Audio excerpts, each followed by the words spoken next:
Petit manuel de survie d'un expert comptable en Afrique. S'armer pour durer, s'adapter pour réussir. Par Armand Thierry Messou. Préface.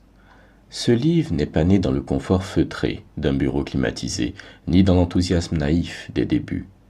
Il est né d'un constat amer mais lucide, le métier d'expert comptable, tel qu'il s'exerce dans de nombreux pays africains, est souvent bien éloigné de ce que l'on enseigne dans les écoles et les universités. Il est né de l'expérience directe du terrain, de longues journées à démêler des dossiers incohérents, des nuits blanches à reconstituer des pièces manquantes, de silences gênés face à des clients qui vous demandent de comprendre, des montages douteux, et de ce sentiment lancinant d'être parfois seul au front, entre l'éthique et la survie économique. L'expertise comptable est en théorie une profession d'équilibre, entre rigueur et conseil, entre conformité et stratégie, entre indépendance et proximité. Mais dans de nombreux environnements africains, cet équilibre est mis à mal par des facteurs que peu osent nommer, une instabilité réglementaire chronique, des attentes contradictoires des clients, une perception biaisée du rôle de l'expert comptable et des pressions multiples, politiques, sociales, culturelles, qui rendent chaque décision plus complexe qu'elle ne devrait l'être. Dans ce contexte, survivre professionnellement devient un art subtil, presque une discipline à part entière. Et pourtant, il existe peu de guides concrets pour accompagner les jeunes professionnels ou même les plus aguerris dans cette navigation incertaine. Ce manuel n'est ni un cours de fiscalité, ni un précis de normes comptables. Il ne s'agit pas d'un énième traité technique, il s'agit d'un partage d'expériences structurées, pensées pour celles et ceux qui souhaitent exercer ce métier avec intégrité, sans naïveté et avec une conscience aiguë des réalités de terrain. Chaque titre s'appuie sur des situations vécues, sur des erreurs commises et assumées, sur des leçons apprises, parfois à un coût élevé. J'y évoque des anecdotes professionnelles, certes singulières, mais dont la portée est universelle pour quiconque exerce ce métier sous nos latitudes. Car les défis rencontrés à Abidjan, Dakar, Douala ou Lagos ont des points communs que seule la pratique permet de décrypter. Ce livre s'adresse d'abord aux jeunes experts comptables, à ceux qui viennent d'obtenir leur diplôme et s'interrogent sur la suite, mais il s'adresse aussi aux praticiens plus expérimentés, à ceux qui cherchent à réévaluer leur posture, à retrouver du sens, à se réinventer dans un monde professionnel en mutation. Il est également destiné aux formateurs, aux tuteurs, aux membres de l'ordre ou des compagnies nationales, à tous ceux qui participent à la transmission du savoir et du métier, car s'il est une chose que j'ai apprise, c'est que la technique ne suffit pas, ce sont le discernement, la résilience, la lucidité et le courage qui assurent la longévité d'un cabinet. Enfin, ce manuel est un appel à bâtir différemment, non pas à fuir les normes, mais à les contextualiser, non pas à céder à la complaisance, mais à construire des relations professionnelles durables et respectueuses, non pas à tout digitaliser aveuglément, mais à intégrer intelligemment les outils du XXIe siècle pour mieux exercer notre rôle de tiers de confiance. Si ce livre vous donne un repère au moment d'un choix difficile, vous aide à structurer votre cabinet de façon plus robuste, ou vous rassure dans un moment de doute, alors il aura atteint son objectif. Et si plus encore, il contribue à faire émerger une nouvelle génération de professionnels africains, lucides, solides, éthiques et stratégiques, alors il aura profondément rempli sa mission. Bienvenue dans ce voyage. Préparez-vous à observer le métier autrement, depuis les marges, mais toujours avec ambition. Armand Thierry Messou, Abidjan 2025. Chapitre 1. La jungle réglementaire, entre lois écrites et pratiques de terrain. En cette année 1909, l'Afrique occidentale française est en ébullition administrative. Le gouverneur général William Ponty, homme d'ordre et d'ambition, rêve d'unifier juridiquement les territoires de son immense domaine colonial.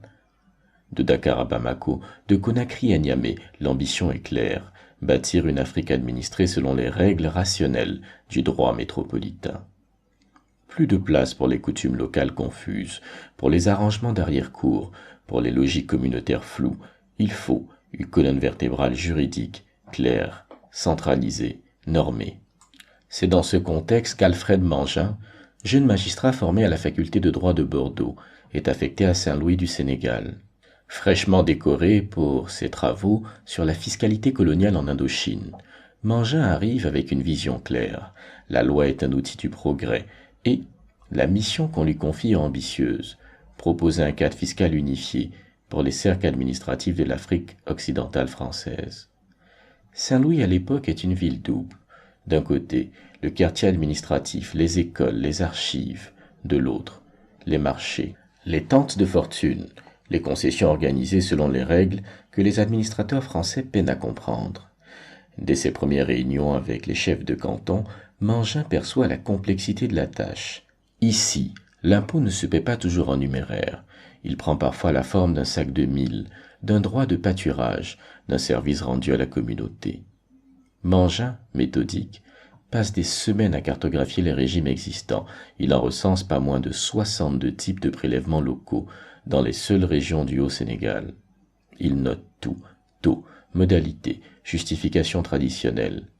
Il n'y voit que désordre. Il y projette son idéal, un système fiscal unique, rationnel, équitable. Un impôt de capitation proportionnel aux revenus estimés des chefs de famille et perçu selon un calendrier uniforme. Le 2 février 1910, dans la grande salle du palais du gouverneur, Mangin présente sa réforme. Le plan est clair. 3 textes fondateurs, un décret sur la capitation, une ordonnance sur la collecte, une circulaire explicative à destination des administrateurs. Tout est imprimé, timbré, consigné. L'objectif est noble, moderniser la perception, accroître les recettes, réduire les abus. Les premières semaines, tout semble bien se passer. Des affiches sont placardées dans les villages, les réunions sont organisées, mais très vite les résistances apparaissent, subtiles, feutrées, mais tenaces. À Médine, le chef de canton applique l'ancien tarif sous couvert de bonne volonté. J'ai bien lu les décrets, mais ici, les gens n'ont pas compris, il faut du temps. À Béquel, les collecteurs oublient de remettre des reçus, puis s'étonnent que les villageois ne fassent plus confiance.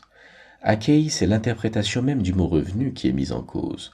Un chef de famille peut-il être taxé sur ce qu'il cultive, s'il donne la moitié à ses parents? Et si son fils à Dakar lui envoie de l'argent, est-ce imposable? Mangin, obstiné, envoie des missives, menace de sanctions, multiplie les circulaires correctives, mais rien n'y fait. Une administration de façade se met en place. Les chiffres remontent, mais la réalité du terrain se dérobe. Certains paient 2 fois, d'autres jamais. Les chefs traditionnels continuent de prélever sur les anciennes règles, tout en faisant mine d'appliquer les nouvelles. Le 14 juillet 1910, Mangin convoque une réunion extraordinaire à Saint-Louis. Autour de la table, 12 administrateurs coloniaux, un inspecteur des finances, 2 traducteurs. Le ton est tendu. Mangin, furieux, fustige l'indiscipline fiscale des populations, l'inertie des chefs, l'ambiguïté des relais locaux. Mais c'est un jeune administrateur adjoint, Charles Berthat, qui lui répond avec un calme déconcertant. Monsieur le magistrat, ce n'est pas la loi qui fait défaut, c'est la légitimité de son application. Mangin, livide, comprend que le système qu'il a voulu bâtir repose sur une erreur de perspective. Il a cru qu'il suffisait d'imprimer la norme pour qu'elle s'applique. Il n'a pas vu que le droit colonial, même bien intentionné, se heurte à des représentations différentes de la justice, de la légitimité, de la responsabilité collective. Dans une lettre à son frère retrouvée dans des archives familiales, il écrit quelques mois plus tard « J'ai voulu civiliser par la loi. Je n'ai récolté que du silence, des ruses, des replis. Le sol rejette le texte, comme un corps étranger. Il faudrait d'abord écouter. J'ai légiféré trop vite. Il ne sera pas reconduit dans ses fonctions. » Ce récit, longtemps ignoré des manuels officiels, illustre une tension permanente, celle qui oppose le droit formel à la réalité sociale. Il ne s'agit pas ici de justifier l'archaïsme ou la formalité, mais de constater que la norme juridique ne s'applique jamais dans le vide. Elle est toujours accueillie, interprétée, réinterprétée, voire contournée, selon les codes implicites des sociétés auxquelles elle s'adresse. Et c'est là que le parallèle avec la situation contemporaine de l'expert comptable africain prend tout son sens. Aujourd'hui encore, nombre de jeunes professionnels sortent de l'école en pensant que la loi est claire, la mission simple, la norme intangible. Or, dès la première mission en entreprise, On se retrouve confronté à des pratiques d'arrangement, à des justificatifs oraux, à des doubles jeux administratifs, où l'apparence de conformité masque une logique coutumière profondément ancrée. La loi existe, bien sûr, elle est parfois bien écrite, mais elle entre en collision avec une économie partiellement informelle, des rapports sociaux complexes, des administrations sous-capacitaires, et une culture de la négociation plus forte que celle de la codification. On peut sourire du sort de Mangin, mais combien de jeunes experts comptables n'ont-ils pas vécu cette même désillusion? Combien ont cru qu'il suffisait d'appliquer la norme Siscoada, de citer un article du Code général des impôts, d'envoyer une note de recommandation bien rédigée pour que le client change de pratique? Combien se sont épuisés à vouloir imposer une conformité venue d'en haut, sans prendre le temps de comprendre la logique d'en bas? Mangin a échoué, non pas parce qu'il avait tort, mais parce qu'il n'a pas su composer avec le réel. Il a oublié qu'en matière de normes, la victoire n'est pas dans la rigueur du texte, mais dans la finesse de son adoption. C'est cette leçon que ce chapitre veut transmettre en premier lieu. L'expérience du terrain enseigne, parfois brutalement, que la loi écrite et la réalité du métier d'expert comptable en Afrique francophone ne suivent que rarement un chemin parallèle. Elles se croisent, s'évitent, se contredisent, et plus souvent encore se regardent sans se toucher. À celui qui sort d'une formation académique solide, maîtrisant les textes OHADA, les normes Siscoada révisées et le Code général des impôts de son pays, le choc est rude. Le praticien découvre alors que la réglementation, si cohérente soit-elle, dans les amphithéâtres, devient malléable, contournée ou simplement ignorée. Dès que l'on franchit le seuil d'une entreprise locale, le professionnel lucide ne s'en indigne pas d'emblée, il tente d'abord de comprendre. Dans de nombreuses missions, le jeune expert comptable rencontre une forme de duplicité paisible. Le client, souvent de bonne foi, affirme appliquer la loi tout en adhérant à des logiques qui lui sont propres. Il tiendra une caisse officieuse tout en affirmant que tous ses revenus sont bancarisés. Il vous remettra une fiche de paie conforme pour justifier le salaire, pendant que le reste de la rémunération circule en silence dans une enveloppe discrète à la fin du mois. Rien n'est dit, mais tout est compris. C'est dans cette zone de demi-vérité où le formel habille l'informel, que l'expert comptable apprend, parfois à ses dépens, que le terrain impose ses codes. Face à cette réalité, le réflexe naturel de rigueur peut devenir contre-productif. Vouloir faire appliquer la loi dans toute sa pureté, sans égard pour les pratiques locales, revient à dresser des murailles contre le vent. Cela ne veut pas dire qu'il faut capituler, mais plutôt qu'il faut adapter sa stratégie d'intervention. L'expert qui prétend rectifier brutalement des décennies de pratique envoie un message d'hostilité, là où il devrait tisser une relation de confiance. La pédagogie dans ces contextes est plus efficace que l'autorité. Il faut savoir expliquer, démontrer, temporiser. L'objectif n'est pas seulement la conformité, mais une transformation progressive et acceptée. Une mission bien réussie commence souvent par une cartographie patiente des écarts entre la norme théorique et la pratique observée. Il ne suffit pas de constater la non-conformité, il faut en diagnostiquer les racines. Est-elle le fruit de l'ignorance, de la contrainte économique, de l'habitude ou d'une volonté délibérée? À cette analyse s'ajoute une capacité précieuse, celle de fixer les limites de son engagement. L'expert comptable n'est ni un juge, ni un procureur, ni un agent du fisc. Il est un conseiller indépendant, garant d'une certaine orthodoxie, mais également acteur d'un compromis entre l'idéal juridique et les capacités opérationnelles de ses clients. C'est pourquoi la lettre de mission ne devrait jamais être un simple document administratif. Elle doit devenir un manifeste d'intention, une charte de clarification, une borne protectrice pour les deux parties. Elle y précise non seulement le périmètre de l'intervention, mais aussi les zones d'ombre détectées, les écarts tolérés à court terme, les actions proposées pour une remise en conformité graduelle. Par cette lettre, l'expert ne protège pas seulement sa responsabilité, il engage le client dans un processus d'évolution qui ne prétend pas corriger en un mois ce que l'environnement a façonné pendant 10 ans. Mais l'arme la plus puissante de l'expert comptable dans cette jungle réglementaire reste son langage. Le choix des mots est essentiel. Dire à un client qu'il est dans l'illégalité suscite la méfiance et referme la discussion. Lui expliquer qu'il existe un écart entre ses pratiques et le cadre légal applicable et que cet écart peut être réduit avec un accompagnement progressif ouvre une porte. Les mots ont un poids politique. Dans des environnements où l'administration inspire plus la crainte que la confiance, l'expert comptable doit manier la parole avec la dextérité d'un diplomate. Cet usage maîtrisé du langage n'est pas une ruse, mais un art de positionnement. Il permet de dire la vérité sans provoquer la rupture, de signaler un risque sans déclencher l'hostilité. Ce positionnement devient d'autant plus important lorsque l'on évolue dans des secteurs où l'informalité est une règle implicite. L'agriculture, l'artisanat, le commerce de détail, l'immobilier urbain. Tous ces secteurs génèrent une activité économique réelle, mais rarement documentée selon les normes. L'expert doit y entrer avec tact, écouter avant de recommander, comprendre avant de corriger. Dans ces milieux, l'éthique professionnelle n'est pas un luxe intellectuel, c'est un outil de survie. Il ne s'agit pas de se poser en paragon de vertu, mais de construire un cadre d'intégrité qui protège à la fois le praticien et ses clients. Cela suppose de savoir dire non avec méthode. Cela implique de garder une trace écrite de chaque recommandation formulée, même lorsqu'elle n'est pas suivie.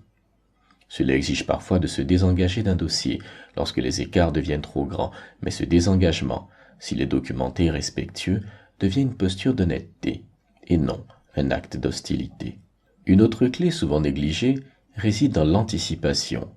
Le droit évolue et l'environnement réglementaire, s'il reste lent, connaît des réformes régulières. L'expert comptable ne doit pas subir la loi, il doit la précéder. Mettre en place une veille juridique, dialoguer avec des avocats, lire des bulletins fiscaux, intégrer les circulaires ministérielles à sa réflexion, tout cela relève d'une stratégie de positionnement, car celui qui connaît l'évolution à venir peut l'expliquer, l'anticiper et s'en faire l'interprète utile auprès de ses clients. Plus encore, cette maîtrise peut devenir un levier stratégique. Dans une économie où l'accès au financement devient plus exigeant, la conformité réglementaire devient un sésame, une comptabilité sincère, une paie bien établie, une documentation juridique ordonnée ne sont plus seulement des obligations, ce sont des atouts concurrentiels. Il appartient à l'expert comptable de faire comprendre cela aux dirigeants qui l'accompagnent. L'enjeu n'est pas de se conformer pour se conformer, mais de structurer pour grandir. Reste une dernière dimension souvent invisible mais essentielle, la posture personnelle. Dans un environnement où les lignes sont mouvantes, où les interprétations sont nombreuses, où les pressions peuvent être subtiles, il faut une colonne vertébrale. La cohérence dans les choix, la fidélité à une ligne d'action, la constance dans la rigueur, voilà ce qui construit une réputation solide. Et cette réputation dans un marché encore largement fondé sur le bouche à oreille devient la meilleure protection du professionnel. Ainsi, survivre dans cette jungle réglementaire ne consistait pas à renoncer à la loi, ni à l'imposer brutalement, c'est apprendre à lire entre les lignes, à composer avec l'existant, à faire œuvre d'éducation, de diplomatie, de rigueur et de patience. C'est comprendre que la mission de l'expert comptable dans les contextes africains dépasse souvent la technique. Elle devient un art de l'équilibre, un exercice d'intelligence pratique et parfois même un acte de courage. Ce qui épuise l'expert comptable africain n'est pas tant la complexité des normes que leur constante négociation silencieuse avec la réalité. Il s'agit d'un travail d'équilibriste, exigeant, souvent solitaire, qui exige plus que de la compétence, il requiert de la maturité. À mesure que les années passent, on ne devient pas nécessairement plus habile à faire appliquer les règles, mais plus sage dans la manière de les incarner. Car au fond, ce n'est pas la conformité brute qui est en jeu, mais la capacité à faire progresser un écosystème à partir de ses contradictions. On comprend alors que l'expert comptable n'est pas un fonctionnaire du chiffre, mais un artisan du contexte. Son intelligence ne réside pas seulement dans sa connaissance des textes, mais dans sa manière de les appliquer, de les traduire, de les faire vivre sans les trahir. Il apprend à composer avec les silences, à s'orienter dans des zones grises, à discerner ce qui peut être toléré, de ce qui doit être redressé. Ce n'est pas du relativisme, c'est une forme d'expertise fine, presque invisible, qui fait toute la différence entre un praticien bureaucratique et un professionnel enraciné. Car ce que l'on ne dit pas à l'école, c'est que les textes juridiques, dans bien des pays d'Afrique francophone, sont parfois des mirages ou des masques. Ils expriment une volonté de modernisation souvent sincère, mais s'entrechoquent avec des réalités sociales, économiques, politiques, qui ne s'ajustent pas si facilement. Entre le texte de la loi et son application, il y a une multitude de filtres. Le niveau de formation des acteurs, la capacité de l'administration à faire respecter la norme, la puissance des réseaux informels, le poids de l'histoire et des habitudes. Dans ce brouillard, il devient vital d'avoir une boussole personnelle. Pour certains, cette boussole est morale. Ils refusent tout compromis, au risque de l'isolement. Pour d'autres, elle est pragmatique. Ils font ce qu'ils peuvent, là où ils sont, sans renier leur conscience, mais sans prétendre incarner l'absolu. La vérité est qu'il n'y a pas de ligne parfaite, seulement des lignes de force. Ce métier ne s'exerce pas sans tension. Il suppose d'accepter les dilemmes, de poser des limites, de parfois s'éloigner d'un dossier ou d'un client pour préserver ce que l'on a de plus précieux, sa propre intégrité. Être expert comptable en Afrique, c'est aussi trop souvent vivre l'inconfort de l'entre-deux, entre l'administration et l'entreprise, entre le formel et l'informel, entre la règle et le terrain, entre ce que l'on sait et ce que l'on tait. Il faut donc développer une posture d'écoute active, une attention au langage des non-dits, une lecture des signaux faibles. L'expertise comptable devient alors une forme d'anthropologie appliquée. Comprendre une entreprise, ce n'est pas seulement lire ses états financiers, c'est capter son souffle, sa logique propre, sa culture implicite. Et pourtant, au milieu de ces complexités, une forme de beauté émerge, car dans chaque mission réussie, dans chaque client que l'on aide à mieux comprendre ses chiffres, à structurer ses pratiques, à grandir dans sa conformité, il y a une satisfaction silencieuse mais réelle, celle de ne pas être un simple technicien, mais un acteur discret de la transformation. Un passeur, un médiateur entre la loi et la vie, un professionnel qui, loin des projecteurs, fait œuvre utile. Il faut avoir affronté la résistance d'un client puissant pour comprendre la valeur du mot non. Il faut avoir rédigé la gorge nouée, une lettre de désengagement pour en saisir toute la dignité. Il faut avoir conseillé un jeune entrepreneur analphabète, mais d'une intelligence remarquable, pour réapprendre l'humilité. Il faut avoir passé des nuits à relire des écritures douteuses, en se demandant si l'on ne va pas trop loin ou pas assez.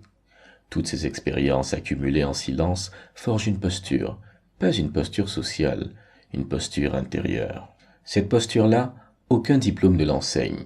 Elle se construit à travers les épreuves, les erreurs assumées, les courageuses remises en question. Elle s'appuie sur des principes, mais elle accepte la complexité. Elle évite les jugements rapides, les postures rigides, les condamnations sans appel. Elle ne renonce pas à la rigueur, mais elle accompagne de discernement, car le but au fond, ce n'est pas d'avoir raison contre tous, mais d'être utile à ceux qui, dans le chaos ambiant, cherchent un chemin plus solide. Le défi, dès lors, n'est pas seulement professionnel, il est humain. Il consiste à ne pas se laisser émousser par le quotidien, à ne pas céder à la tentation du cynisme, à ne pas glisser dans l'inconfort des arrangements. Il s'agit de tenir bon, sans arrogance, de tracer une ligne de conduite, même floue, mais constante, et surtout, de garder vivant en soi ce qui donne du sens au métier, la volonté d'éclairer, d'ordonner, de transmettre. Dans cet univers mouvant, l'expert comptable est l'un des rares acteurs qui, par sa position et sa technicité, peut faire le pont entre la norme et la pratique, entre le projet et l'exécution, entre la vision et la réalité, à condition d'accepter que ce pont soit instable, parfois précaire, souvent invisible, mais essentiel. Il ne s'agit pas de le bâtir une fois pour toutes, il s'agit de le reconstruire chaque jour, avec patience, honnêteté et cette forme de sagesse que seule l'expérience permet d'acquérir.